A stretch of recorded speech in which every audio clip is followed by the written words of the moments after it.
Dinagsa ng halos 20,000 mamamayan na mula sa iba't ibang bayan at lungsod sa Nueva Ecija ang campaign caravan ng Hugpong ng Pagbabago na pinangunahan ni Davao City Mayor Sara Duterte kagabi sa NUST Grandstand sa Cabanatuan City.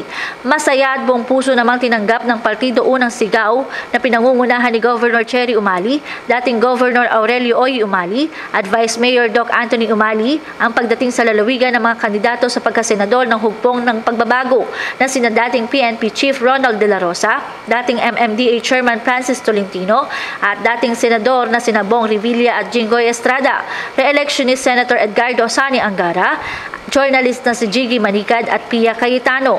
Ayon kay Francis Tolentino, sa kasalukuyan ang Nueva Ecija ang pinakamaraming bilang ng tao sa mga probinsya na kanilang pinuntahan. Nilatag ng bawat kandidato ang kanilang mga plataporma o nais gawin kapag sila ay nahalal bilang mga senador.